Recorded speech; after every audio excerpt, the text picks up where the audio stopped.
0647 hours. June 6th, 1944. Sibutu Passage. Inside the conning tower of the USS Harder, the air is stale and the silence is absolute, except for the terrifying, rhythmic thrum of cavitation screws, churning the water directly overhead. Commander Samuel Dealey is staring through the periscope at a mathematical impossibility. Bearing down on him at 30 knots is the Imperial Japanese destroyer Minazuki. Dealey's Gato-class submarine can barely make 9 knots submerged. By every rule of naval warfare, Harder is already dead. Standard doctrine screams to dive deep and turn away, but Dealey knows that turning exposes his broadside to active sonar, a guaranteed death sentence. So, facing 1,200 tons of charging steel, he gives an order that sounds like suicide. He doesn't turn away. He orders the helm steady, bows on, straight into the teeth of the enemy. To understand why a sane man would choose to play chicken with a destroyer, we have to understand the geometry of death. For 3 years, the Pacific War had been fought on a specific set of assumptions, a geometry of behavior that every Japanese destroyer captain had memorized like a catechism. The equation was simple. When an American submarine is detected, it will dive. When it dives, it will turn away to maximize the distance between itself and the hunter. And in that moment of turning, the submarine signs its own death warrant. By June 1944, the Imperial Japanese Navy had turned this assumption into a turkey shoot. They had sunk 14 American submarines using a standardized, rigid doctrine that treated anti-submarine warfare not as a battle, but as an industrial process. The moment a lookout on a ship like the Minazuki spotted a periscope feather, the destroyer would pivot. The captain would order flank speed 35 knots of turbine-driven violence and charge the contact point. They knew exactly what the American commander would do next, because the U.S. Navy tactical manuals told him to do it. Go deep and rig for silent running. The American boat would flood its negative buoyancy tanks, drop the nose, and bank hard to escape the destroyer's path. But in the physics of underwater acoustics, this defensive maneuver was a fatal error. When a 300-foot-long Gato-class submarine turns broadside to run, it presents a massive acoustic target, a barn door of steel reflecting sonar pings back to the surface. The Japanese sonar operators, arguably the best in the world at this stage of the war, would lock onto that broadside return. The destroyer would calculate the lead angle, predicting where the slow-moving sub would be in 2 minutes, and lay a pattern of depth charges that crushed the hull like a tin can. It was a perfect system, provided the prey always acted like prey, and mechanically, the American submarines had no other choice. The USS Harder was a marvel of 1,940 seconds engineering, but she was plagued by a crippling disparity in speed. On the surface, her diesel engines could push her to 20 knots, but the moment she submerged, she was forced to switch to electric batteries. At maximum output, pushing those electric motors to the breaking point, Harder could barely touch 9 knots. And she could only sustain that speed for perhaps an hour before the batteries died, leaving the boat dead in the water, drifting into the crushing darkness without power for the pumps or the rudder. Compare that to the Minazuki. She could sustain 30 knots all day long. She didn't need to breathe. She didn't need to recharge. In a stern chase, a race where the sub tries to run away, the math was brutal. The destroyer would simply run the submarine down, waiting for the battery gauge to drop to 0, forcing the Americans to surface into a hail of 5-inch shellfire. This was the reality Commander Samuel Dealey faced as he patrolled the Sibutu Passage. This narrow strip of water between Borneo and Tawi-Tawi wasn't open ocean. It was a choke point, a shallow, claustrophobic highway serving as the jugular vein for the Japanese fleet. The charts showed depths of less than 100 fathoms in some places, meaning going deep to escape wasn't even an option. If Dealey followed standard procedure here, he would hit the bottom long before he escaped the blast radius of a Type 95 depth charge. But Dealey wasn't looking at the charts. He was looking at the psychology of his enemy. He understood that the Japanese arrogance was their actual armor plating. They had become so accustomed to the spot, charge, kill rhythm that they had stopped thinking. They assumed the submarine was a passive object, a target that only reacted to their initiative. Inside the humid, sweating conning tower of the Harder, Dealey was fighting a war on 2 fronts. The first was against the Imperial Navy. The second was against his own equipment, specifically the Mark III Torpedo Data Computer, or TDC. The TDC was an analog computer, a whirring box of gears and cams that calculated the firing solution for the torpedoes. To get a hit, the TDC needed to know the target's speed, range, and angle on the bow, the direction the enemy ship was moving relative to the submarine. The TDC was designed to calculate shots against ships moving across the horizon, broadside shots where the geometry was stable. It was not designed for a head-on collision. When a destroyer charges straight at a submarine, the range collapses at an exponential rate, closing at nearly 50 feet per second. The bearing rate, the speed at which the periscope has to turn to keep the target in view, stays near zero until the final moments, then spikes to infinity as the ship roars overhead. The mechanical brain of the TDC simply couldn't update the solution fast enough for a standard attack. If you fired a torpedo at a ship charging straight at you, the closing speed was so high that the torpedo might not even have time to arm itself before impact. The U.S. Navy doctrine recognized this mechanical limitation. That's why the manual said to run. You don't joust with a destroyer because your computer can't track it, your torpedoes might not arm, and your hull can't survive the collision.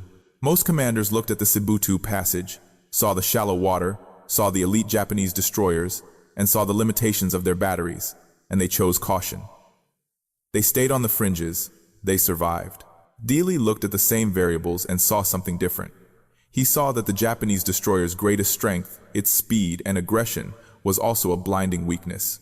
When the Minazuki charged at 30 knots, her bow wave was deafening. Her own sonar was blinded by the noise of her passage. For a few critical minutes during the charge, the destroyer was deaf, and because she was charging straight in, she couldn't bring her main battery guns to bear on a target directly ahead and low in the water. The hunter was rushing in with a blindfold on, convinced that the prey was already running away. Dealey realized that if he didn't turn, if he refused to expose his broadside and instead kept his bow pointed directly at the enemy, he became acoustically invisible. He became a needle instead of a barn door. The fatal flaw wasn't in the submarine's batteries or the destroyer's depth charges. It was in the mind of the Japanese captain, who believed that an American submarine commander would never be crazy enough to turn toward the ram.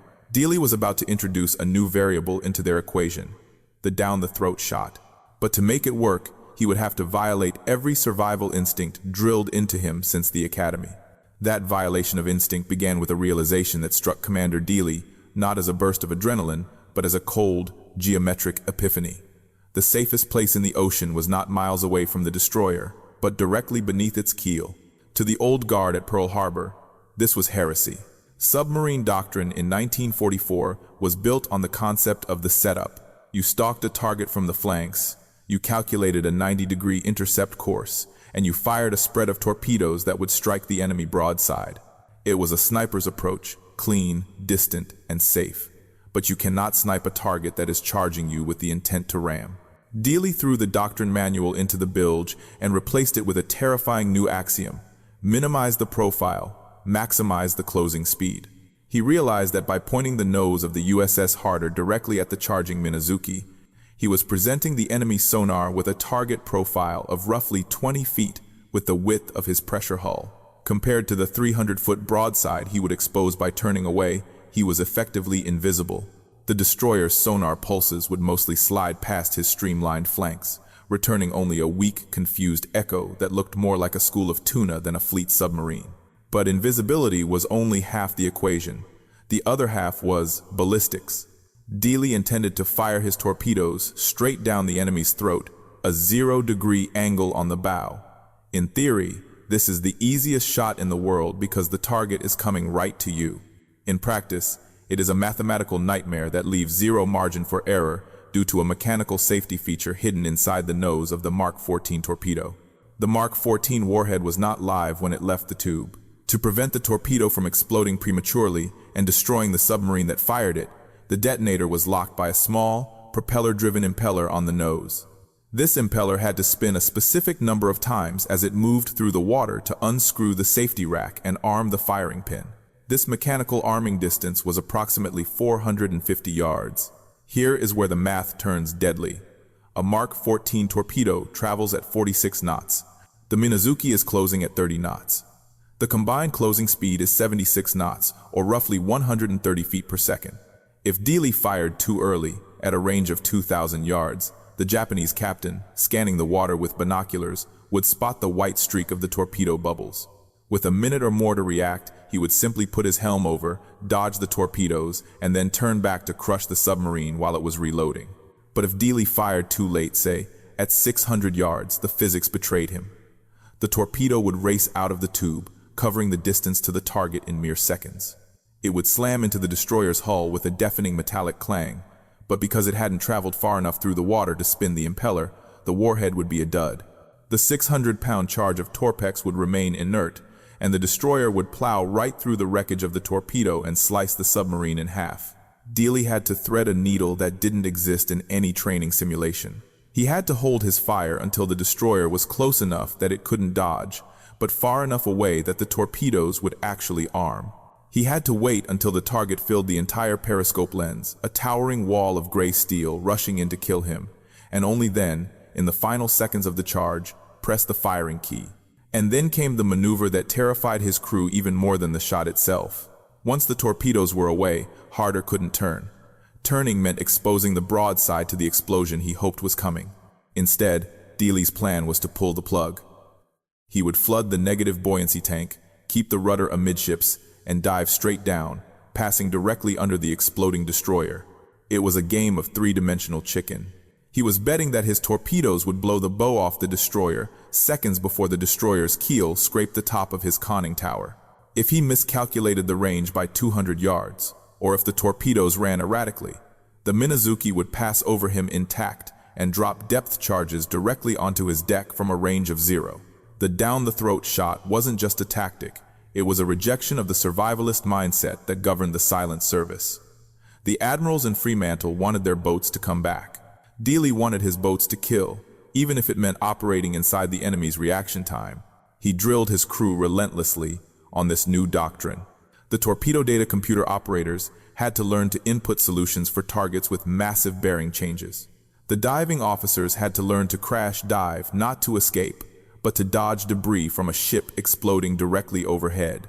By the time Harder arrived in the Sibutu Passage, the crew was no longer thinking about escape. They were calibrated for a collision, but theory is one thing. Staring down the barrel of a 1,200-ton warship, screaming in at flank speed is another. On June 6th, the theory ended. The Minazuki was no longer a hypothetical problem on a chalkboard. She was 1,200 yards away, closing at 30 knots, and Commander Samuel Dealey was about to find out if his math held water. That test would not take place in the open ocean, where a submarine has room to breathe and 3 miles of water beneath its keel, but in the claustrophobic bottleneck of the Sibutu Passage. Commander Dealey wasn't just looking for a fight, he was breaking into the most heavily guarded fortress in the Pacific Theater to pick one. To the strategists in Washington, Tawi Tawi was a dot on a map near the tip of Borneo. To the Imperial Japanese Navy, it was the last hope of the empire. By May 1944, the American noose was tightening around the Marianas, and the Japanese High Command had initiated Operation Ago, the decisive plan to shatter the American fleet in one massive, winner-take-all battle. To execute this, Admiral Soemu Toyoda had stripped the home islands of every available warship and concentrated them here, in this remote anchorage, for one desperate reason: oil. Japan was starving for fuel. Their tankers were being slaughtered by American submarines at such a rate that the fleet could no longer station itself in Japan. Instead, they had to bring the battleships to the oil source. Tawi Tawi sat right next to the Tarakan oil fields of Borneo. It was the only place left where the mobile fleet could drink its fill of unrefined volatile crude before sortying for the Philippine Sea. When the USS Harder slid silently into the southern approaches of the Sibutu Passage, periscope observations revealed a sight that would have made a prudent commander turn around and run for Australia. The horizon was a forest of pagoda masts. Resting at anchor was the greatest concentration of naval firepower arguably ever assembled by the Axis powers. The super battleships Yamato and Musashi, monsters displacing 72,000 tons each, dominated the center. Flanking them were the heavy carriers Taiho, Shokaku, and Zuikaku, the veterans of Pearl Harbor. Surrounding this steel core were cruisers, oilers, and supply ships, 73 warships in total. But the real problem for Dealey wasn't the battleships. He couldn't get close enough to touch them. The problem was the fence. To protect this priceless concentration of capital ships, Admiral Ozawa had deployed a massive screen of destroyers. They patrolled the Sibutu Passage in overlapping shifts, conducting aggressive, relentless sonar sweeps. The water here was treacherous for a submarine. In the open Pacific, a boat could dive to 400 feet, hide under a thermal layer, and vanish. In the approaches to Tawi-Tawi, the charts showed chaotic depths, shallow banks, coral heads, and unpredictable currents that could slam a hovering submarine into a reef. Entering this zone was, tactical speaking, suicidal. A submarine is an ambush predator. It relies on stealth and solitude. But Tawi-Tawi was an anthill. If Harder fired a torpedo here, the acoustic signature would alert not just one escort, but half a dozen. The response wouldn't be a single destroyer hunting him. It would be a hunter-killer group swarming his position before the torpedo even hit its target. The operational orders from Admiral Charles Lockwood at Pearl Harbor were aggressive, but they left the how up to the commander. Lockwood knew that sending a boat into the Sibutu Passage was asking for a miracle. He expected his captains to patrol the periphery, pick off a straggler, and come home. He did not expect a single Gato-class submarine to act as a blockade runner. But Dealey understood the strategic geometry better than the planners. He knew that the destroyers were the immune system of the mobile fleet. As long as those destroyers were intact, the Japanese carriers were safe. They could sortie at will, screened against American submarines and aircraft. But if he could start peeling away that protective layer, if he could make the destroyers fear the water in their own backyard, the entire organism would panic. He wasn't there to sink the Yamato. He was there to blind her escorts.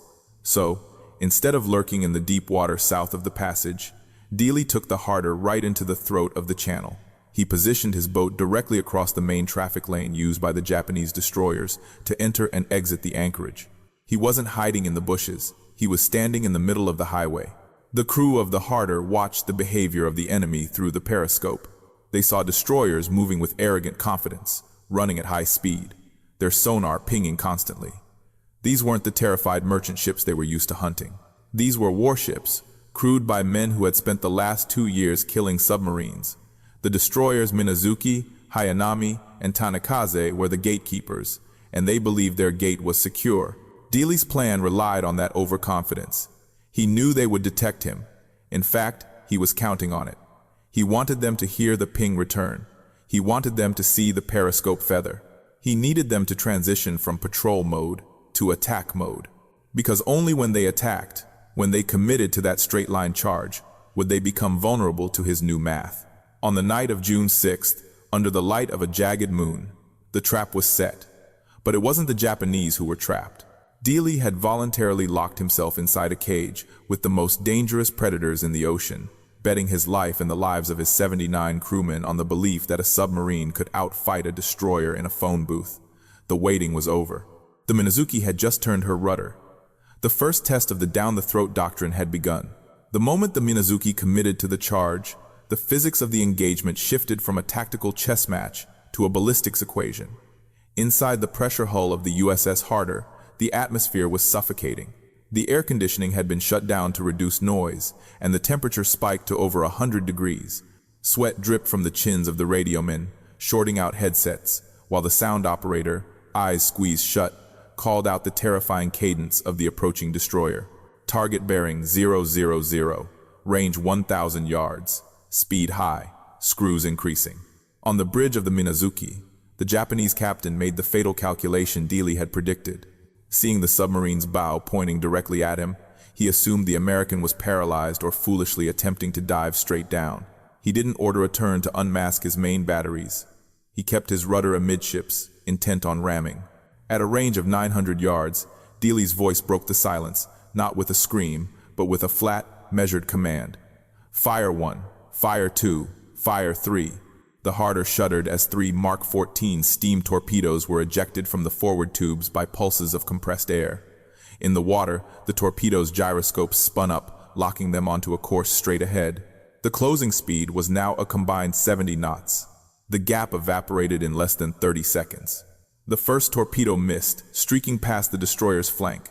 The second did not. It slammed into the Minazuki's bow, detonating the forward magazine. The explosion didn't just damage the ship. It vaporized the entire front section.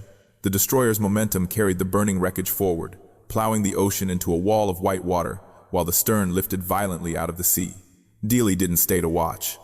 All ahead flank, take her deep. The Harder dove beneath the dying destroyer, the hull groaning as the depth gauge swung past 100 feet.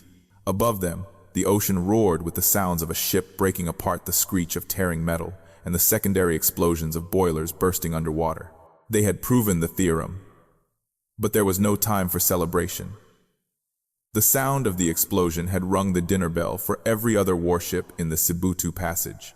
For the next 24 hours, the Harder existed in a state of fugue-like exhaustion. They were hunted relentlessly. But on the night of June 7th, Dealey surfaced under the cover of darkness to recharge his desperate batteries.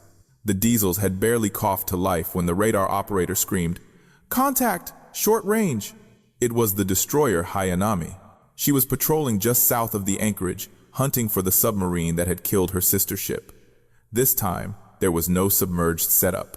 Dealey was caught on the surface, his batteries only partially charged, with a destroyer bearing down on him at 28 knots. Standard doctrine demanded a crash dive, but a crash dive takes 60 seconds to reach safety. The Hayanami would be on top of them in 40.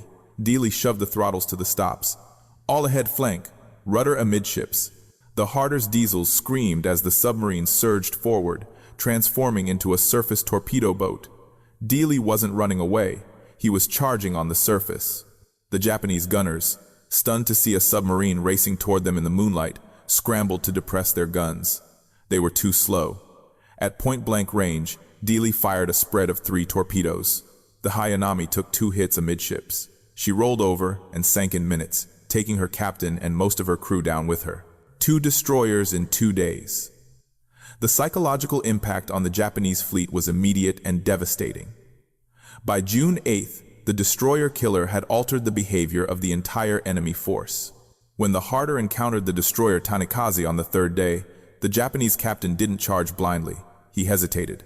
He zigzagged wildly, his sonar pinging in a chaotic rhythm that betrayed his fear. He knew there was a monster in the Sibutu Passage, and he knew the old rules didn't apply. Dealey exploited this fear.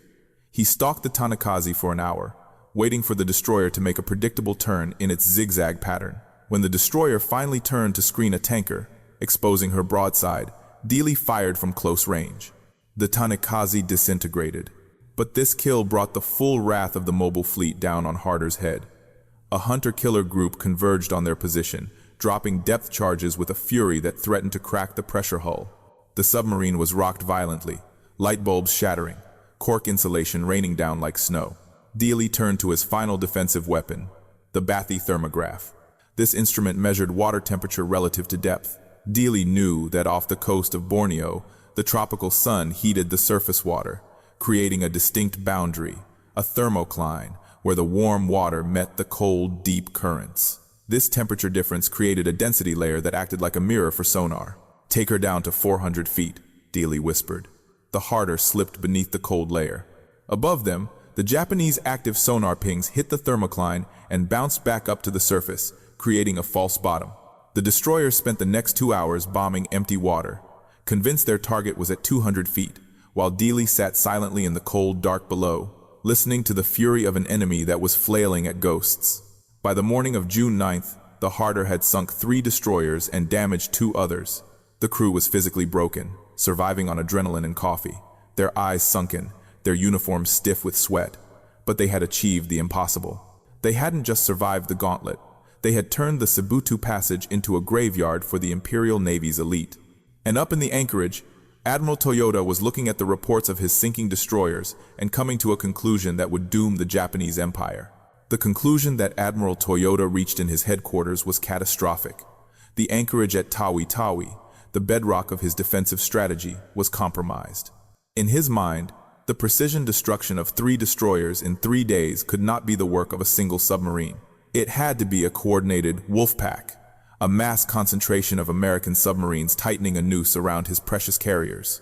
Panic is a contagion, and it infected the highest levels of the Imperial Navy faster than the Harder's torpedoes had struck the Minazuki.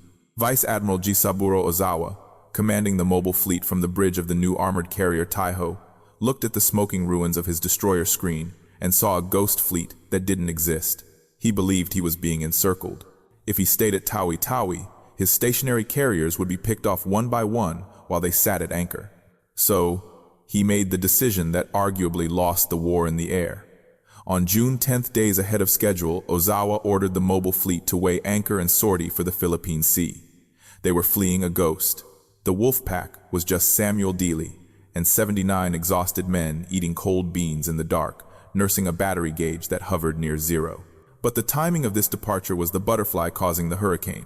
The Japanese carrier air groups in 1944 were a shadow of the elite force that had attacked Pearl Harbor. The veterans were dead, lost at Midway and the Solomons. The new pilots were green teenagers with barely enough flight hours to take off, let alone fight. Tawi-Tawi was supposed to be their classroom.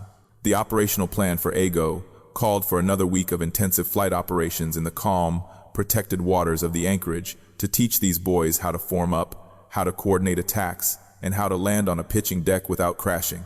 By forcing the fleet into the open ocean early, Dealey canceled school. The pilots spent the next critical days not flying, but sitting in ready rooms while the fleet steamed at high speed to escape the imaginary submarine threat. Their training was cut short, right at the moment they needed it most. They arrived at the rendezvous point, tired, anxious, and unrehearsed. When the mobile fleet finally clashed with Admiral Spruance's Fifth Fleet on June 19th, the result was a massacre so one-sided that American pilots grimly nicknamed it the Great Marianas Turkey Shoot. The Japanese attack waves arrived disorganized, flown by pilots who couldn't hold formation and couldn't deflect their shots. They were met by a solid wall of American F-6F Hellcats, flown by veterans who utilized the thatch weave to shred the enemy formations. The Japanese lost over 300 aircraft in a single day. 3 carriers, Taiho, Shokaku, and Hio, were sunk.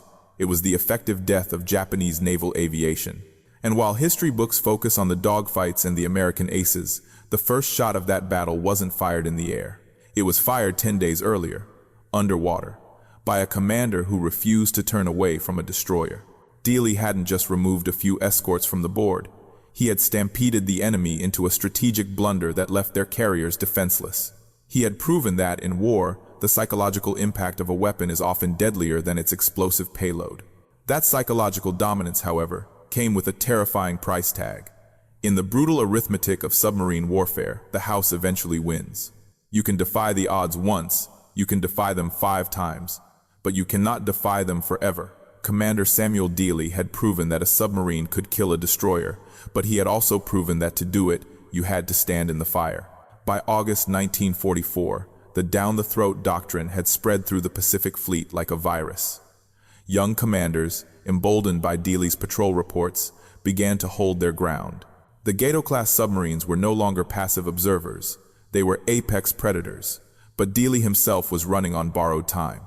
The fatigue of 5 war patrols, the cumulative stress of surviving hundreds of depth charges had worn the crew of the USS Harder down to a raw, vibrating edge. On August 24th, 1944, off Dassel Bay on the coast of Luzon, the bill finally came due. The Harder was operating in a wolf pack with the USS Hake. At dawn, they spotted a Japanese convoy emerging from the mist. Dealey, true to his nature, moved to intercept. But the Japanese had learned they weren't sending fleet destroyers anymore. They were deploying the Kaibokan. The Kaibokan was a coastal defense vessel, smaller, slower, and uglier than a destroyer, but purpose-built for one thing: killing submarines. They were nimble, shallow-draft vessels packed with depth charges and advanced sonar. The ship hunting them that morning was CD-22. The engagement didn't look like the triumphs at Tawi-Tawi. There was no confused hesitation from the Japanese captain. When Harder's periscope broke the surface, CD-22 didn't zigzag. She turned immediately and charged. Dealey set up for the shot that had made him a legend. He waited for the range to close. He waited for the geometry to align. But this time, the geometry failed. The CD-22 was too small, too maneuverable, and perhaps just lucky. As Harder fired, the escort ship jinked. The torpedoes missed. And unlike the heavy fleet destroyers that took minutes to turn, the little Kaibokan spun on a dime and reacquired the contact. Inside the USS Hake, watching from a safe distance, the crew heard a sound that haunts submariners to this day. It wasn't the singular crack of a torpedo impact. It was a rapid, relentless series of 15 heavy explosions, A depth charge pattern dropped with surgical precision right on top of Dealey's position. Then, silence. No screw noises. No blowing of ballast tanks. Just the empty hiss of the South China Sea. The U.S. Navy didn't admit defeat immediately. They waited. They hoped. But weeks turned into months, and the letters "overdue," presumed lost, were typed next to Harder's name on the roster. Samuel Dealey and his 79 men had vanished, crushed into the seabed at 3,000 feet. But while the boat was gone, the revolution she started was unstoppable. The down-the-throat shot had fundamentally broken the cognitive cycle of the Japanese Navy. In modern military theory, we call this the OODA loop: observe, orient, decide, act. A combatant must cycle through these steps to react to a threat. Dealey's genius wasn't just in his aim, it was in his ability to short-circuit this loop. When a Japanese captain saw a submarine charge, his brain stalled at the orient phase. It didn't make sense. It violated the pattern. In those precious 10 seconds of confusion, while the captain tried to process the impossible sight of a prey animal attacking, Dealey was already at the act phase. He was shooting inside their reaction time. It took 80 years for the ocean to give them back.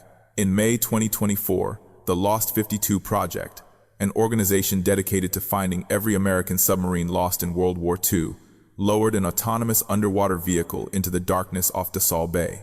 The sonar images that came back were ghostly but unmistakable. There she was. The USS Harder sits upright on her keel, relatively intact, her conning tower still standing proud against the current. She isn't a debris field, she is a monument. You can still see the open tubes where Dealey fired his last salvo. Finding the wreck didn't change the outcome of the war.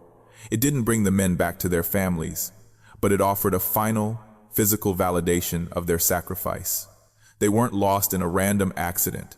They died as they lived, charging headfirst into the enemy, fighting to the last second of air, the last amp of battery, and the last inch of steel.